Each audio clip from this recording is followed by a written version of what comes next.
డేడి నాడుచుందో కలకాలమును నీవు నీ పాద సేవకుల నీ నేర్పురాంజిల్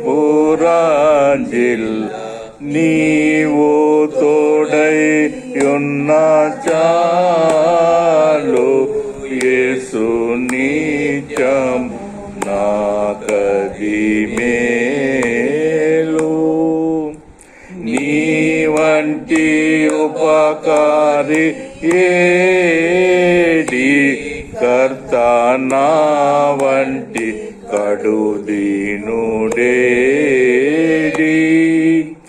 జీవులకును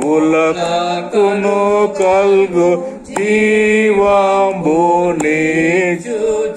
జీవాధారములొసగి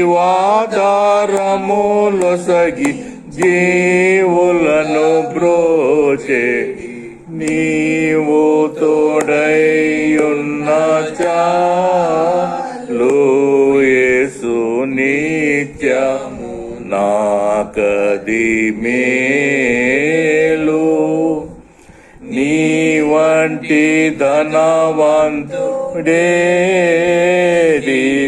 క్రీస్తు నా వంటి ధనహీనుడేది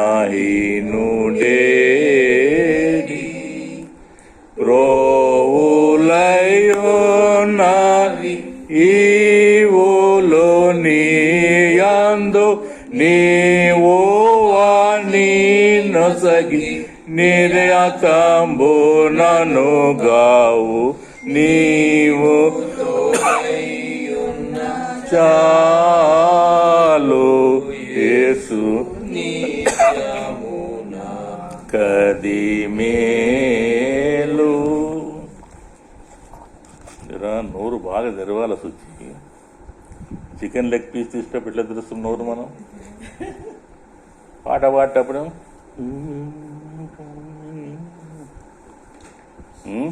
బర్గర్ తిన్నావా? హాట్ డాగ్, హాట్ బర్గర్ ఏదన్నా ఒకటి ఇట్లా చాలా మ్యాక్సిమం తెరుస్తాం. కానీ కీర్తనలు పాడేటప్పుడు క్రైస్తవులం నోరు తెరవం ఎక్కువ. ఒక సిగ్గు మనకు, నా రాగం బాగాలేదు. ఈ రాగాలు ఎవరు చూస్తారు? దేవునికి స్తోత్రం ఇంపార్టెంట్ కదా. నో రాగం అక్కడ 35 అందరూ జర గొంతు ఎత్తి పాడండి. తెలుగు వచ్చిన వాళ్ళు పాడాలా. ఈ రాగం ఎట్లున్నా కానీ that is sort of expression towards God కదా. రేపు చచ్చిపోయినాక అక్కడ అంతా స్తోత్రమే ఉంటుంది అట. అక్కడ పాటలే ఉంటాయట. అక్కడ పరిశుద్ధుడు పరిశుద్ధుడు పరిశుద్ధుడు అని దూతలు పాటలు పాడినప్పుడు మనం కూడా వాళ్ళతో కలిసి పాడుతుండాలా. అప్పుడు మనం సిగ్గుపడితే ఎట్లా? సో ఇప్పటి నుంచే ప్రాక్టీస్ అన్నట్టు ఇది మనకు అక్కడ దేవుని దగ్గర పాటలే కదా. 35 ఈ నాలో మాకు సాయమై ఈ ముందు కొనుమా యున్నత గృహ మండవై యోడు దైవమా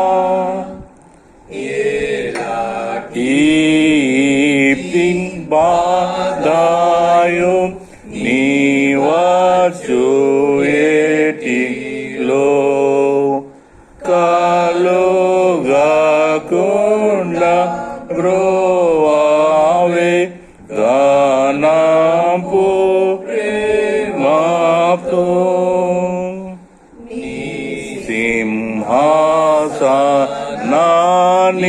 సింహాసనానిడాలో నీలోచు భక్తులు భయంబు చింత బాధలన్ జయించి మందురు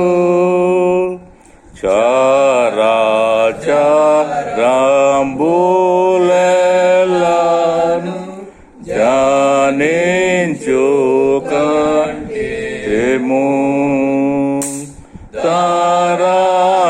తరతరాల నుండియు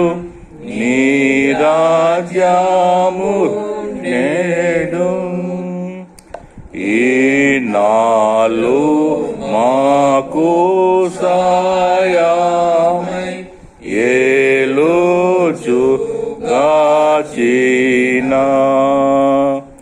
ఉన్నత ప్రభు ప్రేమతో మన్నించు మీకము.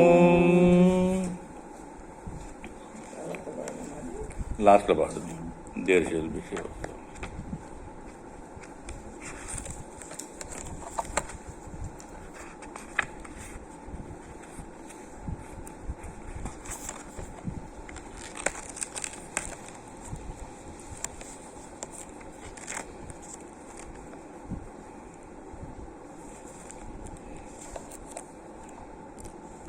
ప్రార్థన చేసుకుందాం.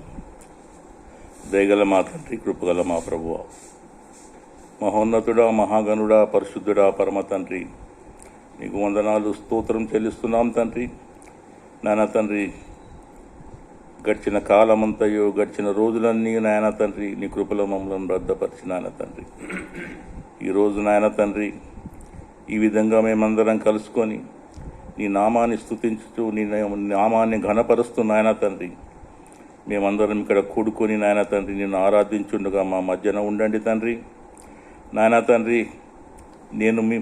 మేమందరం నాయన తండ్రి నీ మాట గురించే మేము ఇక్కడ కూడుకొని ఉన్నాం తండ్రి.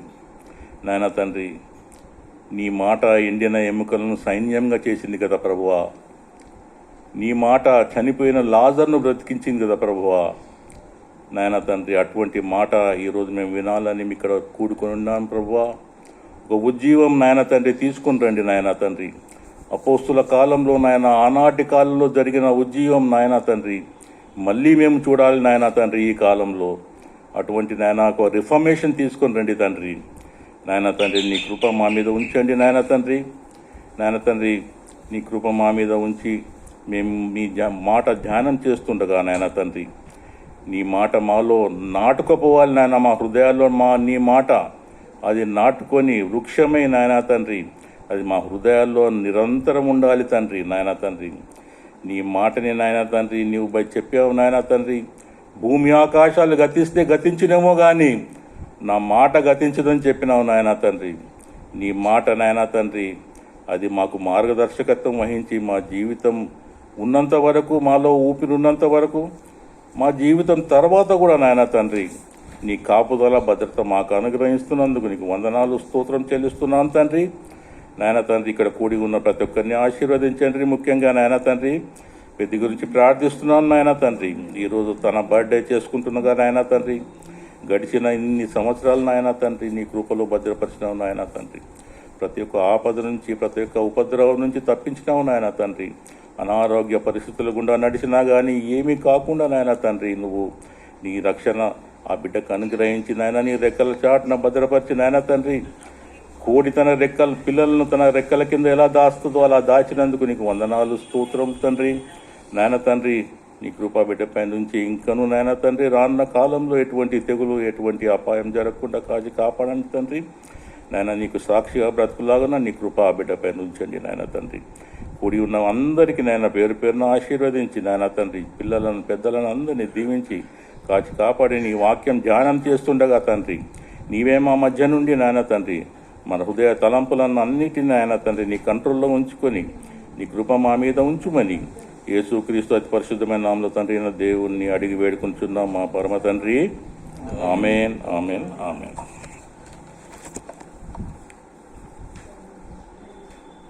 ప్రియులారా, ఈరోజు ఒక చిన్న టాపిక్, చిన్నదే మెసేజ్ ఏంటంటే దేవుని మీద నమ్మకము మనం ఉంచాలి. దేవుని మీద అపనమ్మకం కానీ, దేవుని విషయంలో మనం అజాగ్రత్తగా కానీ, దేవుని విషయంలో మనం నిర్లక్ష్యంగా కానీ, అపనమ్మకము, అజాగ్రత్త, నిర్లక్ష్యం, ఈ మూడు మనం ఉండకూడదు. మనము దేవుడు అంటే, ఎందుకంటే దేవుడు మనతోని ఎన్నో విధంగా మాట్లాడతాడు. దర్శనం ద్వారా మాట్లాడతాడు, కళల ద్వారా మాట్లాడతాడు, ప్రవచనం ద్వారా మాట్లాడతాడు, తలంపుల ద్వారా మాట్లాడతాడు, కనుక దేవుని మాటకు మనము నిర్లక్ష్యం చూపొద్దు. మనకు దేవుడు మనకు తలంపుల్లో పరిశుద్ధత కోరే దేవుడు మన దేవుడు. ఇంతకుముందు నేను లాస్ట్ టైం చెప్పినా మీకు గుర్తుందో లేదో, మనం తలంచే తలంపులు ఆ దేవునికి తెలుస్తుందట. బైబిల్లో మనం చూసాం లాస్ట్ టైము, సౌలు అనే ఒక రాజు దావీదును చంపాలని హృదయంలో అనుకుంటాడట. ఏమనుకుంటాడు? గోడకేసి అని వేసేద్దామని నేను లాస్ట్ టైం మనం షేర్ చేసుకున్నాం కదా. వాడు అది తలంచిండు ఆయన సౌలు. ఈ did not utter a word, ఈ జస్ట్ థాట్.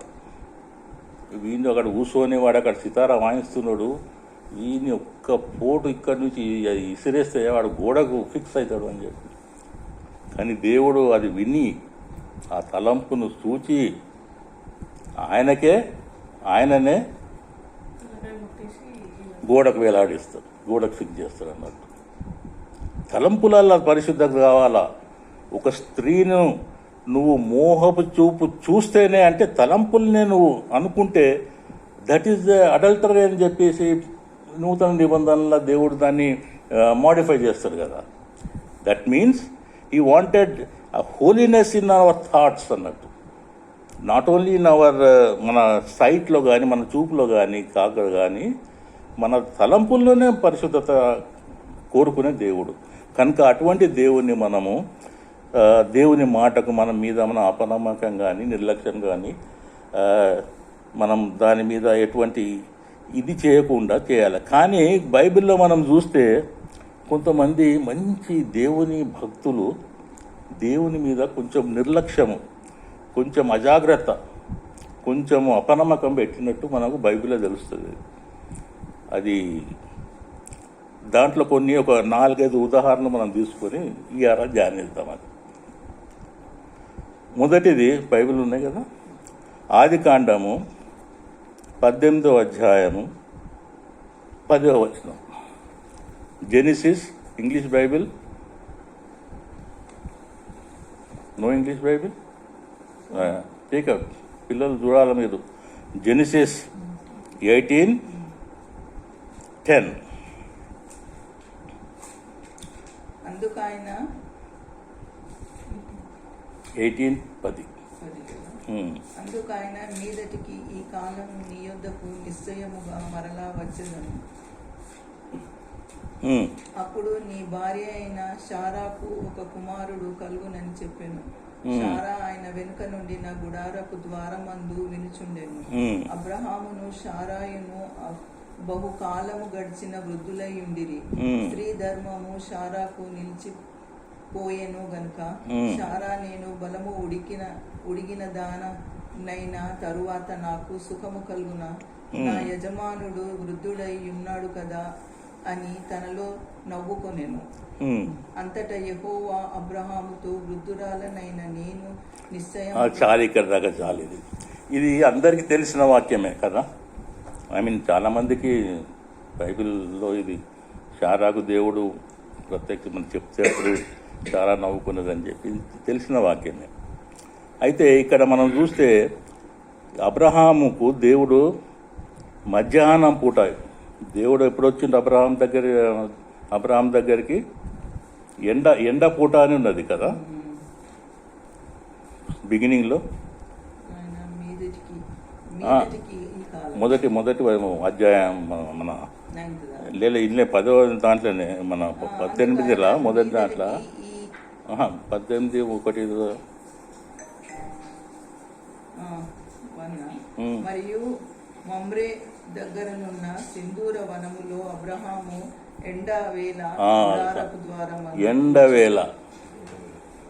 ఎండవేళలా అబ్రహాము గుడార మమ్రే, మీరు ఇజ్రాయెల్ పేరు కనుక మీరు మమ్రే అని చూసుకుని పోయిండొచ్చు. అక్కడ కూడా మమ్రే దగ్గర సింధూర వృక్షం అని అక్కడ ఉన్నదట, ఇంతవరకు ఇప్పుడు కూడా ఉన్నదని చెప్తారు. అక్కడ అబ్రహాము ఈజ్ వెయిటింగ్. ఎప్పుడు? ఎండపూట అబ్రహాము వెయిటింగ్. సమరయ స్త్రీ స్టోరీ తెలుసు కదా. సమరయ స్త్రీను దేవుడు దర్శించింది ఎప్పుడు?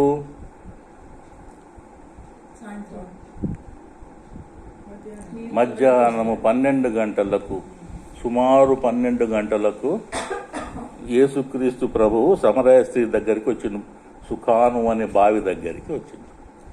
That is also almost all ఎండపూటనే.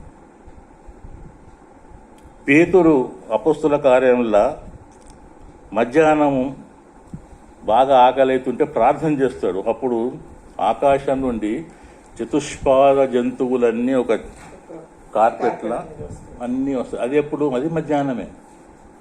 That means దేవుడు దర్శించే సమయము ఇగో ఈ సమయమే. మధ్యాహ్నం సమయం మనం కూడుకున్న సమయం is the ideal time for God to visit. బైబిల్లో మనం చాలాసార్లు చూస్తాం అక్కడ. అందుకోసమే మధ్యాహ్నం టైంలో కూడా మనము అందరం కలిసి ఒక ప్రార్థన చేసుకోవాలి. దానియేలు ఎన్నిసార్లు చేసిన ప్రార్థన? దానియేలు ముమ్మారు ప్రార్థించాడు. యెరూషలేం వైపు కిటికీలు తెరిచి ముమ్మారు ప్రార్థించాడు. మనం కూడా పొద్దున, మధ్యాహ్నం, రాత్రి, సాయంత్రం ప్రార్థించుకోవాలి. ఎందుకంటే this is the time God ఆయన సంచారం చేస్తుంటాడు. ఆయన ఈ టైంలో అందరినీ విజిట్ చేస్తుంటాడు కనుక మధ్యాహ్నం పగటి కాలం ఈజ్ అ వెరీ ఇంపార్టెంట్ కాలం ఫర్ ద క్రిస్టియన్స్. మనం ఏం చేస్తామంటే పగటికి ఎండ బాగా ఉన్నది అమ్మ అని ఏసీ గీసీ ఆన్ చేసుకొని చల్లగా కూర్చొని పండుకుంటుంటాం. కానీ దేవుడు పగటి పూటనే అబ్రహాంను ఇక్కడ చేసిండు. అయితే మనం సబ్జెక్టులకు పోదాం. ఇప్పుడు ఏమవుతుందంటే ఇప్పుడు దేవుడు వచ్చి దేవుడు చెప్తాడు మీదటికి, అంటే నెక్స్ట్ ఇయర్ నేను ఈ టైం వరకు నీ కౌగిట్లో ఒక పిల్లగాడు ఉంటాడు నీకు అని అబ్రహాంకు చెప్తాడు అన్నాడు. అప్పటికే ఒక 24 years వీళ్ళు ఫాలో అవుతూనే ఉంటారు దేవుణ్ణి.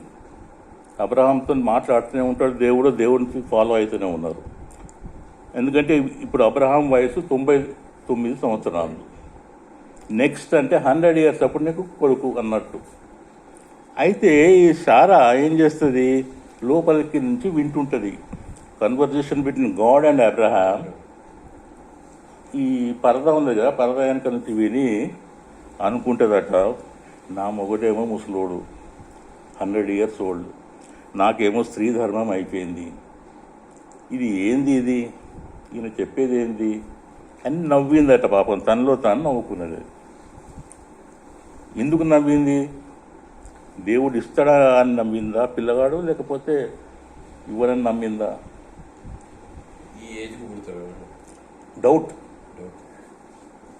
డౌట్ ఎవరి మీద? దేవుని మీద.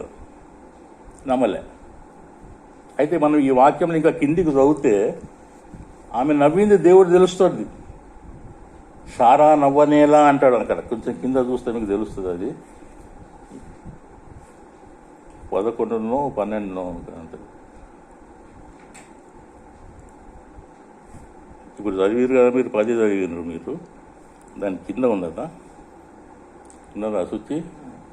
అంతటా యెహోవా అబ్రహాముతో, వృద్ధురాలనైనా నేను నిశ్చయముగా ప్రసవించెదనా అని సారా నవ్వనేలా పాయింట్ అక్కడ పట్టుకున్నాడు దేవుడు. అయితే సారా ఏమంటది? యెహోవాకు అసాధ్యమైనది ఏదైనా ఉన్నదా? మీదటికి నిర్ణయము కాలమందు నీ యొద్దకు తిరిగి వచ్చేదను, అప్పుడు సారాకు కుమారుడు కలుగుననెను. సారా భయపడి నేను నవ్వలేదంటది. అబద్ధమాడుతుంది. ఆయన 24 సంవత్సరాలు చాలు. 24 సంవత్సరాలు అబ్రహాము సారాలు కలిసి దేవుణ్ణి వెంబడించినా, దేవుడు ఇన్నిసార్లు మాట్లాడినా అబద్ధపు ఆత్మ ఇంకా వాళ్ళ మీద పనిచేస్తూనే ఉంది. అది చాలామందికి అభిషేకం ఉంటుంది, దేవుని అభిషేకం ఉంటుంది. దేవుణ్ణి నేను సర్వస్వం దేవునికి అప్పగించిన చేసిన, కానీ కొన్ని ఆత్మలు ఇంకా వాళ్ళలో పనిచేస్తూనే ఉంటాయి. అవి దాని మీద ఇంకా విజయం పొందలే వాళ్ళు. సారాకు అబద్ధం ఎవరు నేర్పించిండ్రు? అబద్ధం ఆడు ఎవరు నేర్పించిండ్రు సారాకు? సాతాను కాదు, వాళ్ళ ఆయన్నే అబద్ధం నేర్పించింది. మన విశ్వాసానికి తండ్రి అబ్రహాం తండ్రి గారు. నువ్వు అందంగా ఉంటావు అంటే ఇప్పుడు ఆ 70 ఏళ్ళలో ఏం అందంగా ఉంటుందో మరి నాకు అంటే అంత ఎక్స్ట్రాడినరీ బ్యూటీ ఉండొచ్చు చాలా మేబీ. అందంగా ఉన్నవనుక చెల్లెలని చెప్పు అంటాడు. అబద్ధం చెప్పినందుకు ఏమైంది? హాగర్ వచ్చింది, ఎంబడి తలుక్కున్నది కదా. హాగర్తో తలుక్కుంటే నీకేమైందయ్యా అని ఉన్నాడు కావచ్చు. హాగర్ తలుక్కుంది, ఇస్మాయిల్ పుట్టిండు. ఇస్మాయిల్ పుట్టినంత నీకేమైంది? అల్-ఖైదా వచ్చింది. వాడు ఇస్మాయిల్ పుట్టకపోతే అల్-ఖైదానే ఉండకపోయేది కదా. ట్విన్ టవర్స్ పడ్డప్పుడు నాకు అనిపిస్తుంది అబ్రహామే చాలా ఎక్కువ ఫీల్ అయిండొచ్చు. ఎందుకు నేను హాగర్ను చేసుకున్నా, హాగర్ సంతానం ఇది వచ్చింది ఇదంతా. అసలు అబ్రహాము ప్రేయర్ చేస్తాడు పాపం. ఇస్మాయిల్కు ప్రేయర్ చేయకుండా పంపిస్తేనే అయిపోతుండే. దేవా నీ సముఖంలో ఉన్న ఈ ఇస్మాయిల్ను జ్ఞాపకం చేసుకోని ప్రేయర్ చేస్తాడు. ఇంకేముంది, ఆయిల్ అంతా అటుపోయింది, నీళ్ళన్నీ మనకు వచ్చినాయి. పంపించేదేదో ఆగర్తో పంపించేటోడు ప్రే చేయకుండా పంపిస్తేనే అయిపోతుండే కదా. ఆ ప్రేయర్ చేసిన వలన దేవుడు ఆ ప్రేయర్ విన్నాడు. విని అంత ఆశీర్వదించడం ఆ ఇస్మాయిల్ సంతానాన్ని. నేను అనేది ఏంటంటే ఒక నీతిమంతుడు ఒక రాంగ్ స్టెప్ వేస్తే దాని పర్యవసానం ఇట్లుంటుంది. అబ్రహాముకు దేవుడు నువ్వు గొప్ప జనాంగం అవుతాడు, నీకు ఒక కొడుకు పుడతాడు, దాంతో ఇసుకొరైనంతా ఈ జనాంగం అవుతుందని వాగ్దానం చేస్తే నువ్వు హాగర్కు పిల్లలు పుట్టించడం ఏంది? నువ్వు ఇంకో జనాంగం తయారు చేసడం ఏంది? ఇది దేవునికి ఇష్టం లేదే. ఇక అది మనం సబ్జెక్ట్ చాలా పెద్ద సబ్జెక్ట్లో పోకుండా షారా గురించి మనం ఇక్కడ రాస్తాం. షారా 24 సంవత్సరాలు దేవుణ్ణి వెంబడించిన ఆమె దేవునితోనే అబద్ధం చెప్పింది. 430 సంవత్సరాలు బాండేజ్లో ఉన్నారు ఇస్రాయేళ్ళు ఈజిప్ట్లో, 430 years కదా. ఇస్రాయేలు నమ్మింది ఎవరు మరి? అహరోను నమ్మినరా, మోషేని నమ్మినరా? అహరోను నమ్మి మొత్తం బంగారం అంతా అహరోన్కి ఇస్తే అహరోన్ గారు ఒక బంగారు దూడ తయారు చేసిండు. మోషేని ఎప్పుడు నమ్మలే ఇస్రాయేలు పాపం. ఆయన మీద ఎప్పుడు సనుగుతూనే ఉన్నారు స్టార్టింగ్ నుంచి ఎండింగ్ దాకా. ఎందుకు తీసుకొచ్చావా మమ్మల్ని ఇక్కడ సంపదాన్ని తీసుకొచ్చినావా సమాధులు లేని చోటికి? అక్కడ ఈజిప్ట్లో మేము హాయిగా ఉంటుంటే మీ కీరకాయలు దోసకాయలు అవి ఇవి తినుకుంటా చేసుకుంటా అని ఊగే సనిగి మూసే మీద లాస్ట్ వరకు సనుగుతూనే ఉన్నారు. అహరోను నమ్మిండ్రు. మరి ఆ మోషే అనేవాడు ఎటు పోయిండో మాకు తెలియదని చెప్తారు. బైబిల్ ఒక వాక్యం ఉంటుందండి. దేవుని దగ్గరికి పోతాడు, కుంట మీదకి పోయి దేవుని దగ్గర ఉంటే 40 రోజులు రాడు కిందికి రాకపోయే వరకు ఇశ్రాయేలీలు ఆ మోషే అనేవాడు ఎటు పోయాడో మాకు తెలియదు, మాకు ఒక దేవుని తయారు చేయి ఇప్పుడని ఆ బంగారం అని తీస్తే దూడ తయారు చేస్తాడు. అంటే ఇక్కడ నేను చెప్పేది ఏంటంటే అబద్ధం ఆడే ఇశ్రాయేలీలు కూడా నమ్మలేదు మోషేను. ఇశ్రాయేలీలు నమ్మలేదు. అహరోను నమ్మినరు కానీ నమ్మలేదు. షారా నవ్వింది కానీ దేవుడు చేయవలసిన కార్యం మాత్రం చేసిండు లేదా? షారా నవ్వింది కానీ దేవుడు కార్యం చేసిండు. నువ్వు నవ్వినా నువ్వు నమ్మకపోయినా కానీ దేవుడు మాత్రము కార్యం చేస్తాడు నీ జీవితంలో. నమ్మకము అనేది సెకండరీ. ఇక్కడ షారా నవ్వినా కానీ షారాకు ఇస్సాకును అనుగ్రహించిండు, కానీ తర్వాత తోలు తీసిండే షారాది. ఎట్లా? ఆ కొడుకు పెళ్లి చూడకనే చచ్చిపోయింది ఆమె. కొంతమందికి ఉంటుంది ఆడవాళ్ళకు, నాయనా నీ పెళ్లి చూసినాక నేను చచ్చిపోతా, పెళ్లి చేసుకోరా బాబు అని ఊర్లో అలా చెప్తుంటారు. ఆ పెళ్లికి దాని సాగుకి ఏం సంబంధం మరి? నీ పెళ్లి చూసి చచ్చిపోతా అంటది అది ముసలిది. ఎందుకో మరి దానికి దీనికి లింకు పెట్టండి. అదే ఇప్పుడు అందుకోసమే దేవుడు షారాను ఓకే నువ్వు నవ్వినవు అయినా కానీ నీ కొడుకునిస్తున్నా కానీ సారా పెళ్లి కాకముందే నా ఇస్సాకు పెళ్లి కాకముందే సారా బాక్సులో పెట్టబడ్డది. సో మనము ఎప్పుడు కానీ దేవుని మీద అపనమ్మకం పెట్టుకోవద్దు, దేవుణ్ణి మనము నిర్లక్ష్యం చేయొద్దు, అజాగ్రత్తగా ఉండద్దు. కార్యం చేస్తాడు దేవుడు అయినా కానీ, ఎందుకంటే మన దేవుడు కనికర గల దేవుడు, దయాదాక్షిణ్య పూర్ణుడు కనుక definitely he will do the work. కానీ మన జాగ్రత్తలో మనం ఉండాలి. సెకండ్ ఇన్సిడెంట్ చూద్దాం ఒకసారి. లూకాసు వార్త మొదటి అధ్యాయము 8వ వచనం. Luke chapter 1:18. ఇవి ఏ పాస్టర్ మీకు చెప్పడు ప్లీజ్. ఒక దీస్ ఆర్ ఆల్ కొన్ని సార్టెడ్ అవుట్ ఇంపార్టెంట్ థింగ్స్ ఇవి. You will never here this sort of revolutions from any pastor.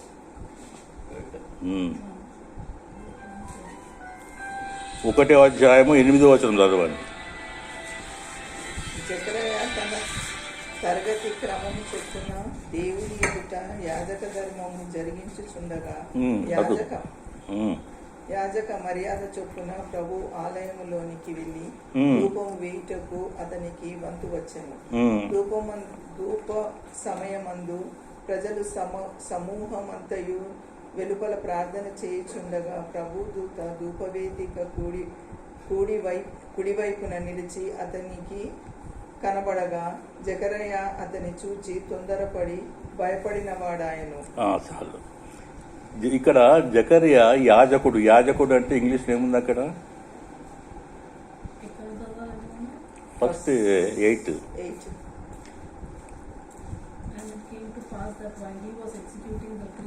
Priest. Zechariah was a priest.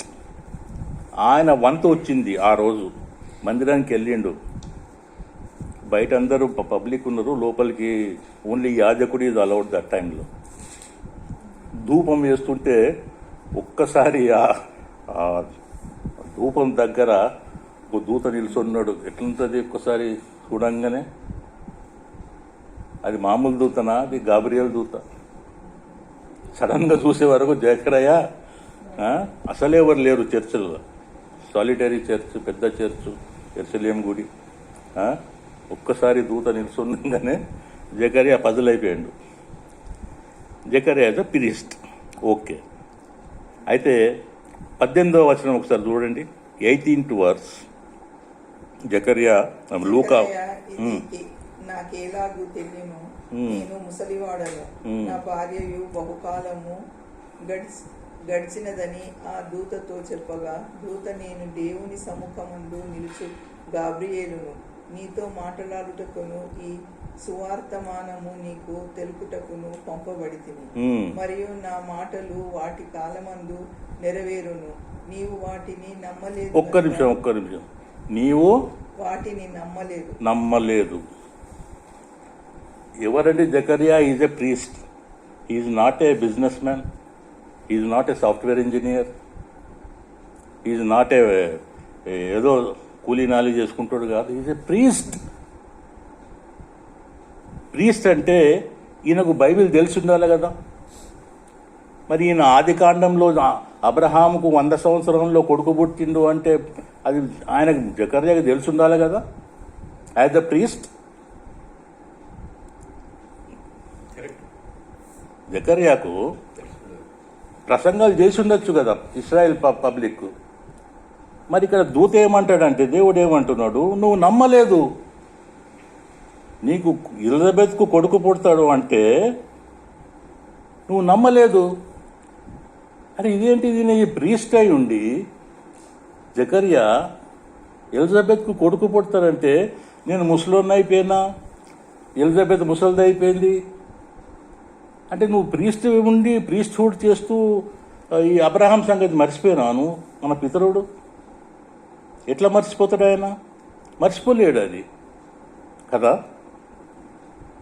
కానీ ఇక్కడ దేవుని వాక్యం చెప్తుంది అతను నమ్మలేదు కనుక నువ్వు మౌనివై ఉండు అని చెప్పిండు దేవుడు.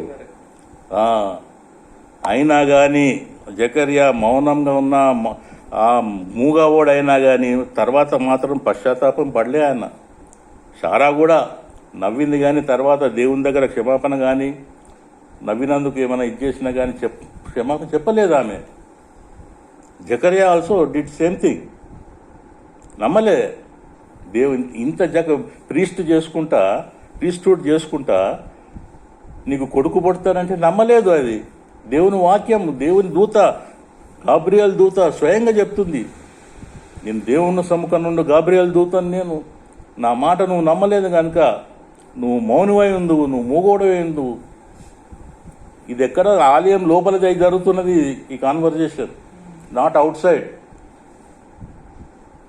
మనం కూడా ఆలయం లోపలికి పోతాం, బయట అనుకుంటా పోతాం, నాకు నా కొడుకుకు పెళ్లి కావాలా, నేను ఇల్లు కట్టుకోవాలా, నా కొడుకుకు ఉద్యోగం కావాలా, చేయాలా అని చెప్పేసి. కానీ ఆలయం లోపలికి పోయి నువ్వు నమ్మకపోతే నువ్వు కూడా మౌనం అయిపోతావు. నమ్మాలా నువ్వు దేవుడు నాకు చేస్తాడు అని. You have to have the confidence that God will do miracle. దాంతో నువ్వు మందిరం లోపలికి పోవాలి. నువ్వు అప్పుడే దేవుడు కార్యం చేస్తాడు. నువ్వు జకర్యాలాగా నువ్వు ప్రీస్ట్ అయి ఉండి నువ్వు నమ్మలేదు కనుక దేవుని శాపం నీ మీదకి వచ్చింది. అప్పుడు నువ్వు మౌనమై ఉన్నావు అని దేవుడు చెప్తాడు అప్పుడు. కనుక దేవుని మీద మనము అపనమ్మకం పెట్టుకోవద్దు. అయినా కానీ కృపగల దేవుడు జకర్యా నమ్మకపోయినా కానీ కార్యం ఆపిండా అండి? జకర్యా ఎలిజబెత్ గర్భం తెరిచి కొడుకును ప్రసాదించిండు కదా. జాన్ ద బ్యాప్టిస్ట్ ఎవరు? జకర్యా కొడుకు. దేవుని మార్గమును సుగమము చేసేందుకు వచ్చిండు.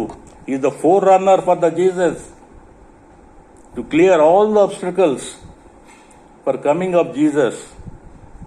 జకర్యా అసలు గొప్ప వ్యక్తి, మంచి దంపతులు జకర్యా ఎలిజబెత్. అయినా కానీ అపనమ్మకపు ఆత్మ ఆయన మీద ఉన్నది, దాన్ని జయించలేకపోయిండు.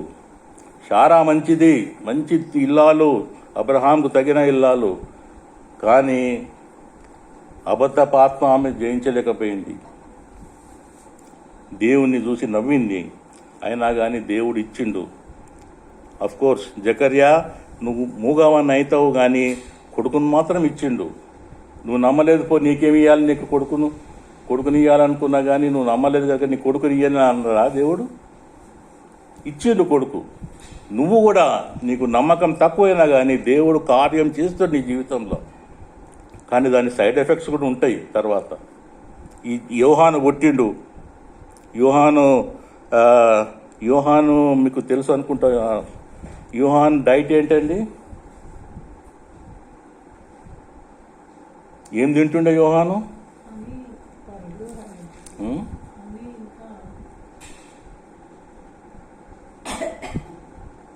జాన్ ద బ్యాప్టిస్ట్ అండి మనకు. యోహాను ఈజ్ ఇంపార్టెంట్ మ్యాన్, కానీ వాట్ వాజ్ హిస్ డైట్?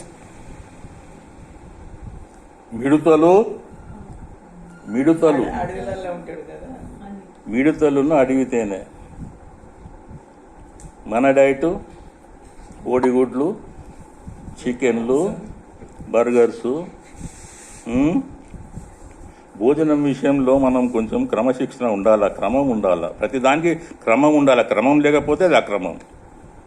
మీరు కూడా మిడత తినండి, తేనె తినండి నేను చెప్తలేను, అది that is not my intention. అంటే చెప్తున్న భోజనంలో క్రమం ఉండాలా. ఇప్పుడు యేసుప్రభు వారు డైట్ ఏంది?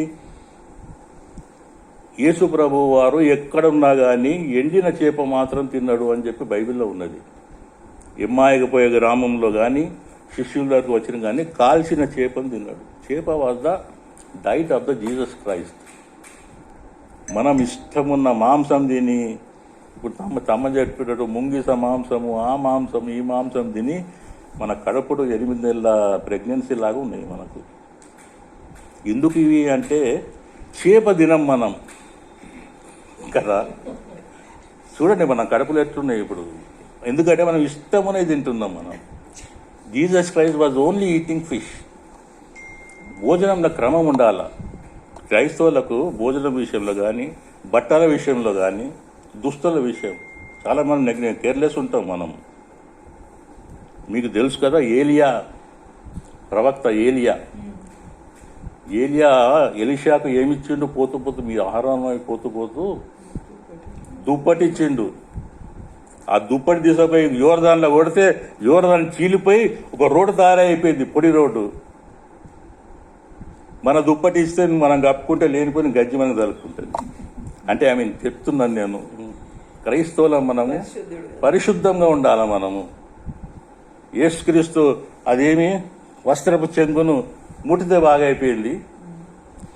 పరిశుద్ధుడైన పౌలు నడికట్టు తలిగితే రోగులు మంచిగా అయిపోయినప్పుడు ఒకరు అపొస్తలుల కార్యంలో రాసి ఉన్నది. అంటే దుస్తులు కూడా మనము చూసి వేసుకోవాలా అని చెప్పి బైబిల్లో ఉన్నది. మనమంతా ఇవాళ రేపంతా నాకు మ్యాచింగ్ కదా. బ్లూ కలర్ షర్ట్ ఉంటే కొంచెం లైట్ బ్లూ కలర్ ప్యాంట్ అన్న మ్యాచింగ్లు గీచింగ్లు ఇవన్నీ ఆ కాలం. అందుకోసం చెప్తున్నా నేను, అపోస్తలుల కాలం మళ్ళీ రావాలి మనకు. అయితే ఇప్పుడు మనం వాక్యంలోకి వెళ్తాం. మనం మన యోహాను మంచి ఫాలోయింగ్, కానీ చాలా కోపిష్ఠుడు. ప్రతి ఒక్కరిని ఏమంటాడు? సర్పసంతానమా. ఆయనను ఎవరు ఇంటికి పిలువరు. ఆయనను ఇంటికి పిలిస్తే తిడతాడు. సర్పసంతానమా, దయ్య ముఖం దానా, ఇటువంటి మాటలు మాట్లాడతాడని ఎవరు పిలువరు ఆయన ఇంటికి. ఈయన మంచి ఫాలోయింగ్. ఇస్రాయేళ్లకు బాప్తిజం ఇచ్చింది ఈయననే, స్టార్టింగ్ యూదులకు. మన జీసస్ క్రైస్ట్ కూడా బాప్తిజం ఇచ్చింది జాన్ ద బాప్టిస్ట్ కదా. ఆయన బాప్తిజం ఇచ్చేటప్పుడు ఆకాశం తెరవబట్ట, పరిశుద్ధాత్మ పౌరం రూపంలో మీదికి దిగుడు, ఆయన మీదికి దిగుడు, ఇవన్నీ చూసిండు. తర్వాత యోహాను దగ్గర ఉండే శిష్యులు కూడా కొంతమంది they have migrated to Jesus. ఈయన దగ్గర శిష్యులు కూడా ఆయన దగ్గరికి వెళ్ళిపోయినారు. ఆయన కానీ ఆయన ఏం ఫీల్ కాలేదు. చెప్పిండు ఆయన, అతను హెచ్చింపబడవాలా, నేను తగ్గింపబడాలా. ఆయన చెప్పుల వారు కట్టుతందు కూడా నేను యోగ్యుని కాను అని చెప్పిండు. ఇంత చెప్పిన యోహాను గారు ఏం చేసిండ్రు అంటే, చిరసాల్లో వేయబడినప్పుడు తన శిష్యులను పంపిస్తాడు జీసస్ దగ్గరికి. పంపించి, రాబోయేవాడివి నీవేనా, లేదా ఇంకెవరన్నా వస్తున్నారా, మేము వెయిట్ చేయాలన్నా అని చెప్పి. తెలుసా మీకు అది సంగతి? చెరసాల దగ్గరికి పంపించింది. జీసస్ ప్రీచింగ్ చేస్తుంటే యోహాను శిష్యులు పోయి విన్నారు కదా ఆ మాట మీరు. అంటే ఒక అపనమ్మకం యోహానుకు. ఎవరి వలన వచ్చిందయ్యా అపనమ్మకం అంటే, మీ నాయన వల్లనే వచ్చింది. ఎందుకంటే మీ నాయన జీన్స్ నీకు వచ్చినాయి. ఎవరు ఆయన నాయన? జకరియా నాయన. ఆ జీన్సు కొడుకు వచ్చినాయి. తప్పకుండా వస్తుంది. నాయన జీన్స్ పిల్లలకు తప్పకుండా వస్తుంది. అది ఎక్కడన్నా అక్కడ ఒక క్యారెక్టరిస్టిక్ కలుస్తూనే ఉంటుంది. అది కనుక ఇంత మిరకల్స్ చూసి యోహాను భక్తుడు, ఆయన కూడా ఒక దేవుని ఆశీర్వాదంలో పుట్టినోడు. కానీ he sends his disciples to Jesus Christ, are you the Messiah, రాబోయేవాడివి నీవేనా, లేకపోతే మేము ఇంకా ఎవరికైనా వెయిట్ చేయాలన్నా అని చెప్పి అడుగుతాడు అన్నట్టు. అంటే అపనమ్మకం ఇక్కడ కూడా అపనమ్మకమే. తండ్రిని నమ్మలేదు,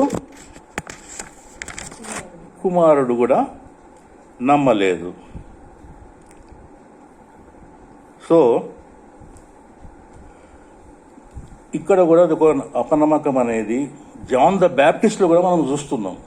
వాళ్ళ తండ్రిలో చూసినాము, కొడుకులో కూడా చూస్తున్నాము. ఓకే, ఇప్పుడు ఒక థర్డ్ ఇన్సిడెంట్ గురించి మనం జాగ్రత్త. 1 శామ్యూయల్ 23వ అధ్యాయము 14వ వచనం. 1 శామ్యూయల్ 23:14. ఇక్కడ ఒక వ్యక్తిని మనము, ఈయన కూడా మంచి భక్తుడు, దేవుని హృదయానుసారుడు, man according to the God's heart. ఎవరది? చదవండి 23. అయితే దావీదు అరణ్యంలోని కొండల స్థలం 14 చదువుతుందా? కొండల స్థలముల యందు జీపు అను అరణ్యమున ఒక పర్వతమందును నివాసం చేయుచుండెను. సౌలు అనుదినము అతని వెతికినను దేవుడు సౌలు చేతికి అతన్ని అప్పగించలేదు. చాలు. ఇక్కడ సౌలు వెంబడి పడతారన్నాడు దావీదు వెంబడి పడితే అక్కడ ఏం వాక్యం రాసింది? అనుదినము. ఇంగ్లీష్ ఏమని రాసింది? Every day Saul was trying to kill David, but దేవుడు రక్షిస్తా ఉన్నాడు దావీదును. ఈ సంగతి దావీదు తెలుసు కదా.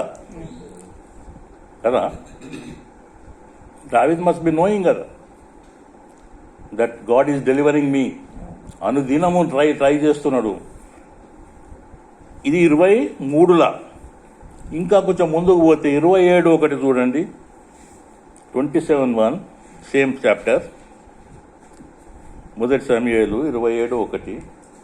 ఒక 4:23 దేవుడు కాపాడుతున్నాడు అని చెప్పి దావీదుకు తెలిసింది. 27:1 చూడు. తర్వాత దావీదు, నేను ఇక్కడ నిల్చుట మంచిది కాదు, ఏదో ఒక దినమున నేను సౌలు చేత నాశనమగుదును, నేను ఫిలిస్తీయుల దేశంలోనికి తప్పించుకొని పోదును. అప్పుడు సౌలు ఇశ్రాయేలీయుల సరిహద్దులలో నన్ను వెతుకుట మానుకొనును, కనుక నేను అతని చేతిలో నుండి తప్పించుకొనునని. ఇక చూడండి చాలండి. ఇక్కడ దావీదు యొక్క అపనమ్మకం చూడండి. 23లో దావీదు అనుకుంటున్నాడు దేవుడు నన్ను తప్పిస్తున్నాడు, సౌలు అనుదినము దేవుడు తప్పిస్తున్నాడు అంటే 27:1 అంటాడు. ఇక్కడ ఉంటే మాత్రం ఎప్పుడో ఒకసారి నా సౌలు నన్ను ఇది చేస్తాడు. లెట్స్ గో టు ద ఫిలిస్తీయుల దేశంకు పోతా అంటాడు. ఫిలిస్తీయులది ఎవరండి? They are the enemies. నువ్వు గొలియాతును చంపిన కదా అయ్యా, ఫిలిస్తీయుడే ఆడు. నువ్వు ఆ దేశంకు పోతా అంటావా? అంటే దేవుని మీద నమ్మకం పోయిందా దావీదుకు? దేవుడు ఇంత రక్షించాడే దావీదును. గులియాతును చంపించింది కదా దేవుడు ధైర్యం వలన. నువ్వు సింహాన్ని జయించినావు, నువ్వు ఎలుగు వంటిని జయించినావు, నిన్ను రాజుని చేసిండు. గొర్రెల దొడ్డిలా గొర్రెలు మేపుకునే దావీదును ఈ వాజ్ ఎలివేటెడ్ కింగ్గా చేసిండు కదా. నువ్వు ఇప్పుడు ఏం చెప్తున్నావు? నువ్వు సౌలుతోని నువ్వు తప్పించుకోవాలంటే నేను ఫిలిస్తీన్ దేశంకి పోతే అక్కడికి సౌలు రాడు కనుక ఐ విల్ బి సేఫ్ అని అక్కడికి పోతానంటాడా నువ్వు? ఇక్కడేమో 23లో అనుదినము దేవుడు రక్షిస్తున్నాడని చెప్పేసి ఇక్కడ అనుకొని 4 అధ్యాయాలు దాటినాక దావీదు అంటాడు I will be safe there in Philistine land. Strange.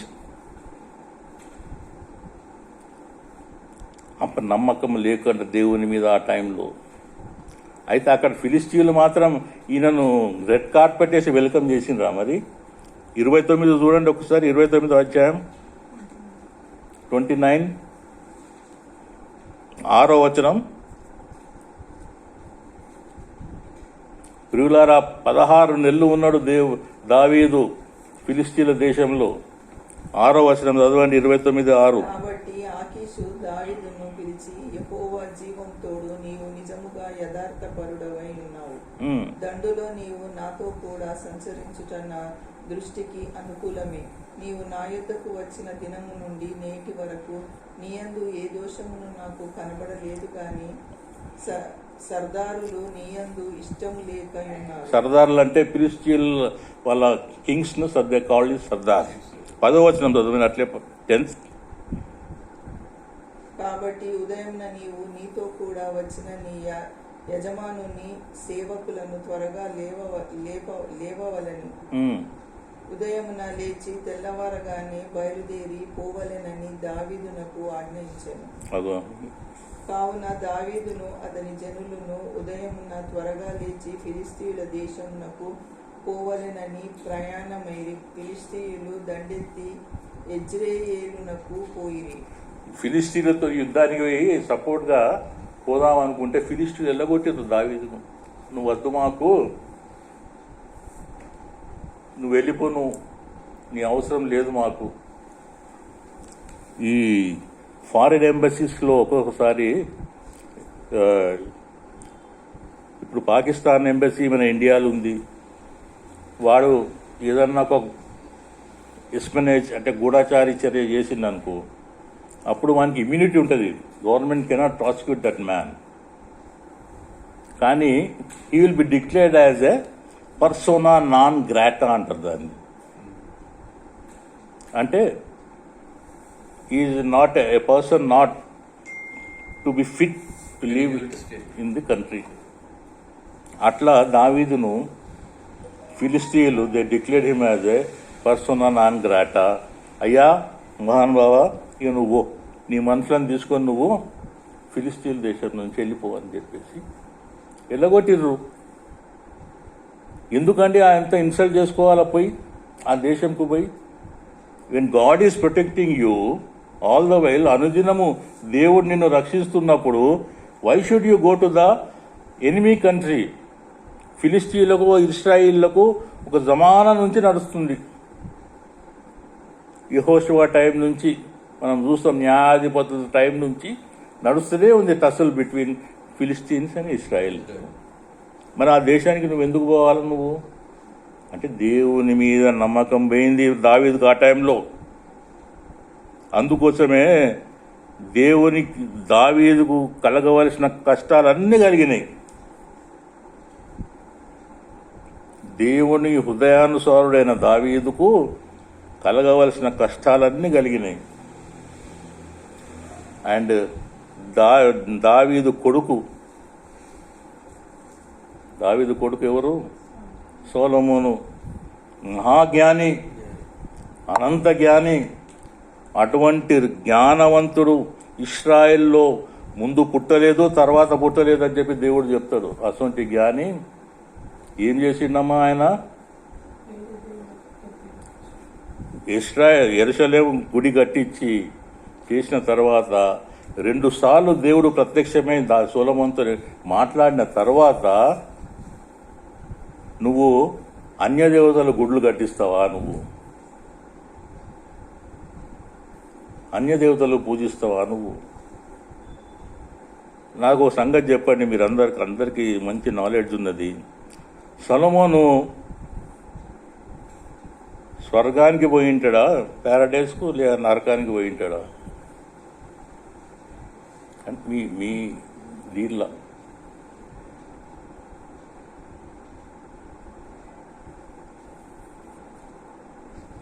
దావీదు కొడుకు మహాజ్ఞాని, 2 సార్లు దేవుని ప్రత్యక్షత పొందుకున్నోడు, దేవుడు బ్లెస్ చేసినోడు. నీకేం కావాలా సొలొమోను అంటే? నాకేమద్దు దేవా, జ్ఞానం ప్రసాదించు నాకు అంటే ఆయనకి ఇచ్చిన ధనం ఇంకే రాజుకి ఇయ్యలేదు దేవుడు. అయితే ఒక మాట నాకు చెప్పండి, దేవుడు సొలొమోను నరకంలో పెట్టిండా?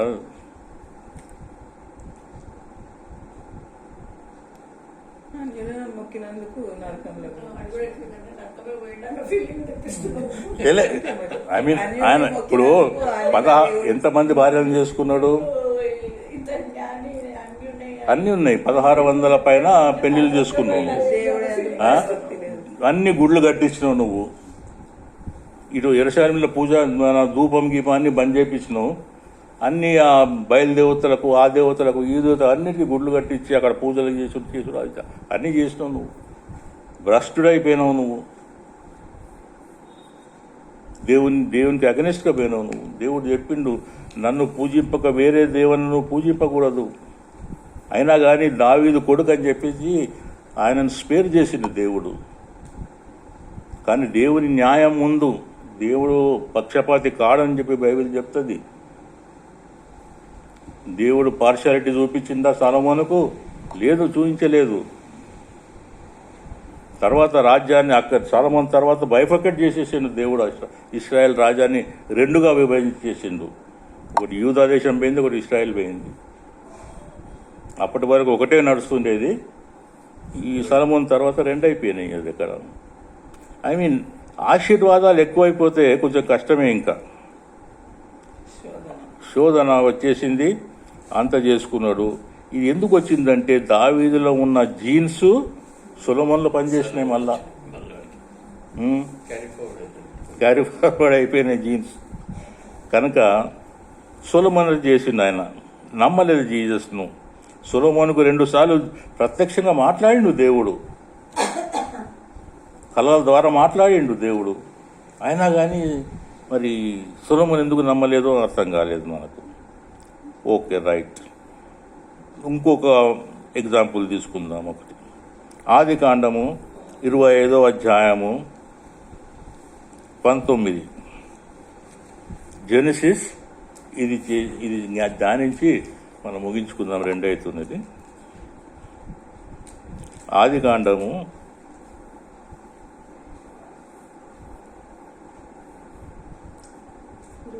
25:19.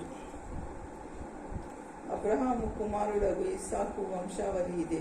అబ్రహాము ఇస్సాకును కనెను. ఇస్సాకు పద్దనరాములో నివసించు సిరియా వాడైన బెతియేలు కుమార్తెయును సిరియా వాడైన లాబాను సహోదరియునైన రెబ్కాను పెళ్లి చేసుకున్నప్పుడు 40 సంవత్సరములు గలవాడు. ఇస్సాకు భార్య గొడ్రాలు గనుక అతడు ఆమె విషయమై యెహోవాను వేడుకొనెను.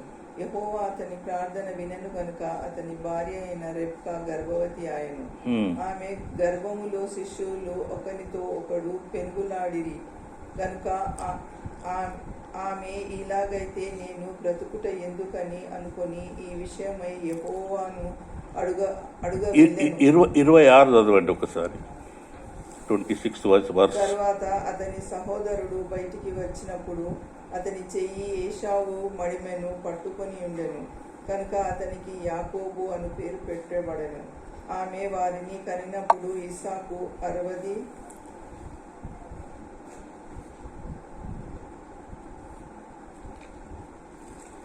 ఏళ్లవాడు. చాలండి.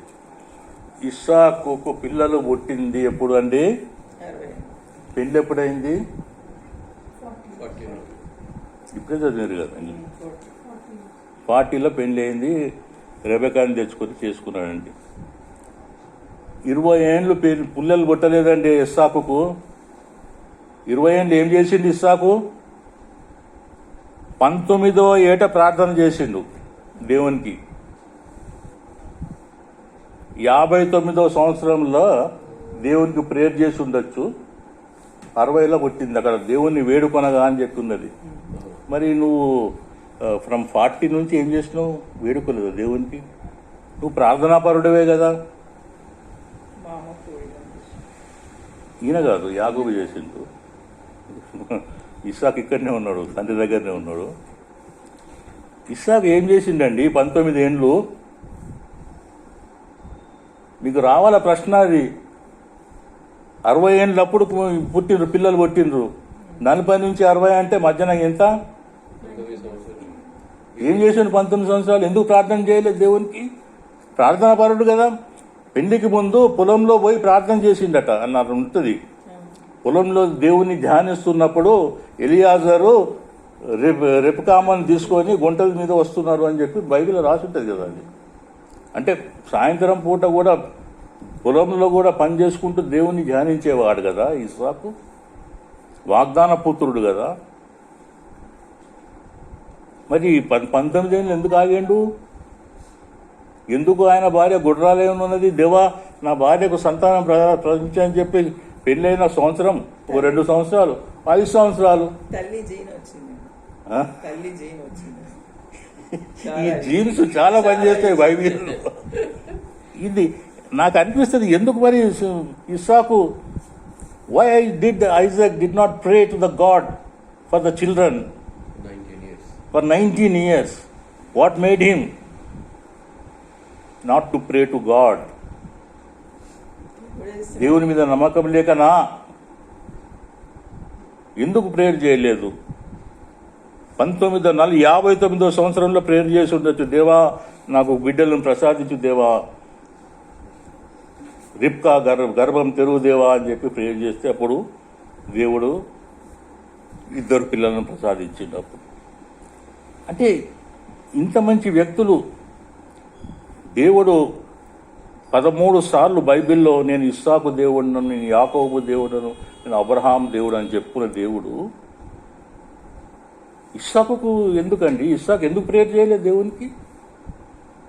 మనం కూడా కొన్ని విషయాలు గ్రాంటెడ్, నేను నాకేం కాదండి, ఐఎమ్ క్రిస్టియన్, బార్న్ క్రిస్టియన్, నాకేమవుతుంది, నాకేం కాదు, God will take care, God will provide, why should I pray అని ఒక ఓవర్ కాన్ఫిడెన్స్లో మనం పోతుంటాం. జాగ్రత్త, I'm telling you, never take things lightly. దేవుని దగ్గర అజాగ్రత్తగా కానీ నిర్లక్ష్యం కానీ పనికి రాదు. దేవునికి మనము ఎల్లప్పుడూ ప్రార్థనలో we have to in touch with God in prayer. Then only God will provide us all our needs.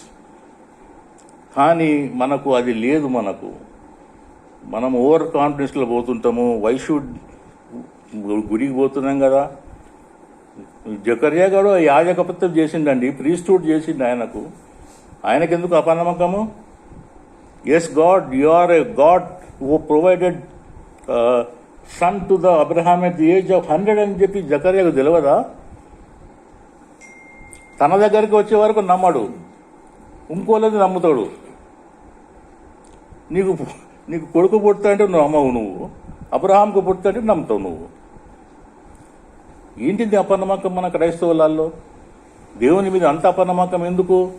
అది కూడా వీళ్ళు మామూలు వ్యక్తులు అండి. ఇప్పుడు నేను చదివిన వ్యక్తులు అందరూ దేవుడు ఎన్నుకున్న వ్యక్తులు, దేవుని దగ్గరి సంబంధం ఉన్న వ్యక్తులు, దేవుడు ప్రత్యక్షంగా మాట్లాడిన వ్యక్తులు వీళ్ళందరూ. అంతా చూసి, దేవుణ్ణి చూసిన నువ్వు కూడా నమ్మకం లేకపోతే మనమంతా చూడని వాళ్ళము. అయినా మనము విశ్వాసం అనేది మనకున్నది, మనకు దట్ గాడ్ ఈజ్ దేర్ అని చెప్పి నమ్మకం ఉన్నది. ఆ నిరీక్షణనే మనం రక్షించేది. ఆ నిరీక్షణ వల్లనే క్రైస్తవుడు బ్రతికేది. ఆ నిరీక్షణ లేకపోతే there is no life at all. కనుక దేవుని యందు మనము నిరీక్షణ ఉండాలా. మనం కూడా అప్పుడు కార్యాలు చేస్తాం. మనం కూడా శృంగారం అనే దేవాలయం దగ్గర ఒక 40 ఏండ్ల నుంచి వాడు ఏమిటాడు, వాడు కుంటోడు, నడవలేని వాడు, వాడిని ఎత్తుకొచ్చి అక్కడ పండబెడుతుంటే ఎవరు బాగా చేసిండ్రని ఆయనను? పీటర్ బాగా చేసిండు. అంటే యేసుక్రీస్తు ఎందుకు చేయలేదు మరి? యేసుక్రీస్తు టైంలో నుంచి కూడా వాడు అక్కడనే పడి ఉండొచ్చు కదా 40 ఏండ్లు అంటే. కానీ క్రీస్తు ఆయన తర్వాత కూడా మిరకిల్స్ జరిగినాయి, ఇప్పుడు కూడా జరుగుతాయండి మిరకిల్స్. ఎప్పుడైతే మనం దేవుని మీద నమ్మకం పెట్టుకుంటామో, పేతురు చేసినట్టు, పేతురు చదవరాని పామరుడు అని చెప్పి బైబిల్లో రాసి ఉంటుంది. విద్య లేని పామరుడు అని చెప్పి బైబిల్లో రాసి ఉన్నదండి.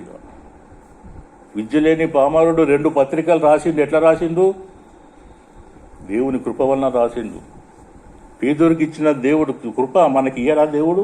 తప్పకుండా ఇస్తాడు, మనకు కూడా కృప ఇస్తాడు దేవుడు. When we have a confidence on God that God will do miracles, ఆ నమ్మకం ఎప్పుడైతే మనకు ఉంటుందో మన జీవితంలో త్రిలరా తప్పక మిరాకిల్స్ జరుగుతాయి. అండ్ దేవుని కృప ఎప్పుడైతే మన మీద ఉంటుందో తప్పకుండా మనము రక్షణ పొంది రేపు దేవుని సన్నిధిలో మనం నిల్చుంటాం. అంతేగాని ఊరికినే మనం క్రైస్తవ కుటుంబం పుట్టినాము, ఓ నామకార్త క్రైస్తవ ఇది అయిపోయింది, దీంట్లో ఉన్నాము, నేను దేవుని దగ్గరికి పోతా అంటే అది that is absolutely that is farce.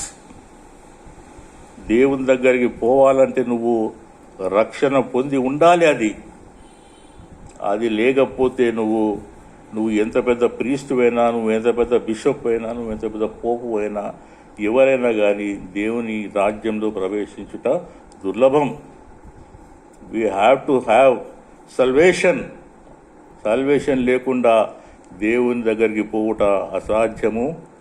అటువంటి సాల్వేషన్ గురించి దేవునికి మనము ప్రేయర్లో ఎల్లప్పుడూ we have to be in touch with God. So ఈ చిన్న సందేశం నేను ఇప్పుడు ముగిస్తున్నాను with a note that today birthday girl our Peddi, God bless her abundantly. God provide her salvation to her so that a day will come when God says, and God తన దగ్గరికి చేర్చుకొని తన రాజ్యంలో ఆయన బంగారు పాదముల వద్ద చోటు మనందరికీ ప్రసాదించాలని we have to pray the God. Thank you.